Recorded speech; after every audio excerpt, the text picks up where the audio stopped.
Hello, my name is Aisha and I'm here to talk about using choices to reduce problem behaviors. The purpose of the presentation is to present strategies to help educators reduce problem behaviors in children by implementing choice making. And I thought it would be important to incorporate simple strategies that can be used by anyone.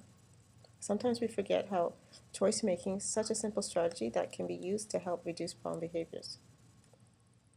Applied behavioral analysis. What is applied behavioral analysis? Applied behavioral analysis is a process of applying scientific principles of behavior through the purposeful arrangement of environmental variables to build socially useful repertoires and reduce problematic ones. Interventions with applied behavioral analysis focuses on antecedent behavior and consequences, which are known as the ABCs of behavioral analysis. ABA methods can be used to help students to develop positive behaviors, learn new skills, and generalize positive responses to other settings. We're going to use ABA by using the antecedent strategy to help reduce problem behaviors that interfere with learning. The antecedent strategy that will be utilized is choice making. There are a number of key themes in ABA. Some include positive and negative reinforcement, punishment, extinction, shaping and chaining, and modeling. What are problem behaviors? Problem behaviors are any behavior that interferes with learning.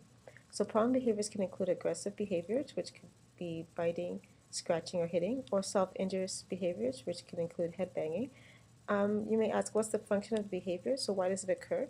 So problem behaviors occur for a number of reasons. It could be attention, escape, tangible, or sensory. And the impact of problem behaviors could lead to parental stress, stress on the teacher, and stress on the child. Teacher and child interactions. Children exhibiting problem behaviors experience a type of school day that is different from that of their peers.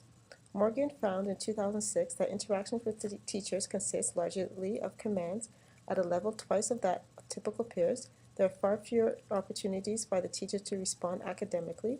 Therefore, it leads to children displaying far fewer correct responses, praise is rarely given, and they receive far more reprimands. And this leads to non-compliant behavior, low teacher expectations, less task engagement and involvement in the classroom, and fewer positive interaction with the teachers. So we can see here how the negative impact on problem behaviors can have on the child and on the teacher. Who is choice making for? Choice making is for children with problems in social skills, behavior, or communication, namely children with autism. And children with autism have deficits in communication, such as impairment expressing language, and social skills, which include delayed peer interactions. Studies on choice making and the benefits. So we discussed earlier about the study by Morgan about increasing task engagement using preference and choice making. And in this study, they found that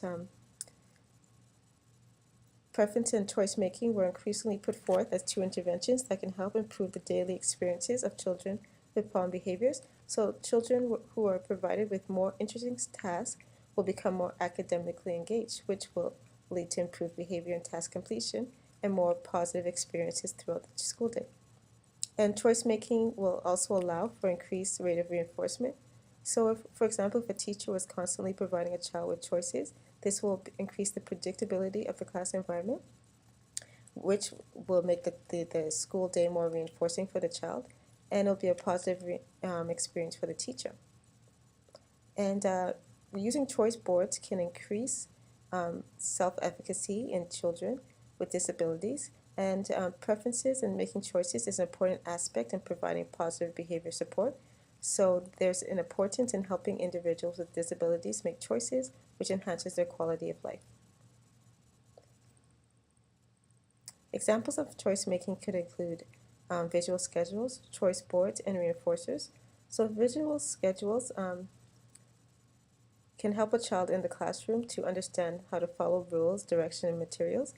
And visual schedules are useful for children who do not read or who are nonverbal because of their use of pictures, which are understood universally. And a child could, with a schedule, could determine when they want to do a task. Choice boards are given as a visual representation of options at any given time.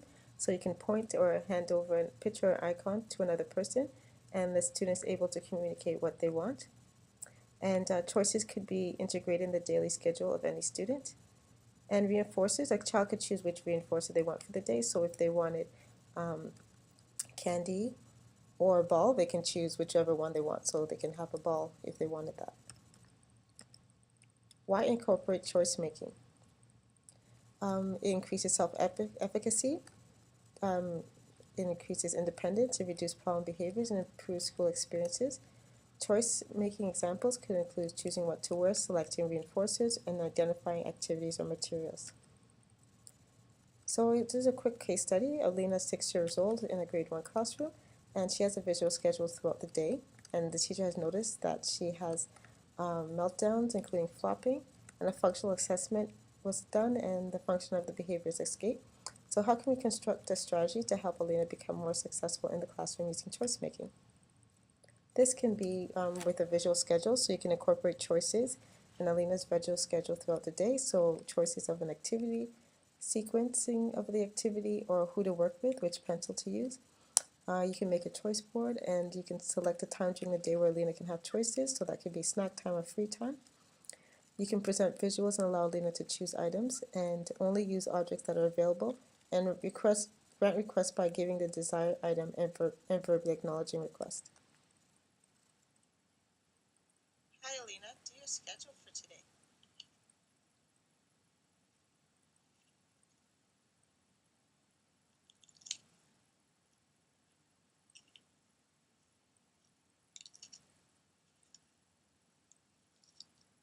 Great job doing your schedule, Alina.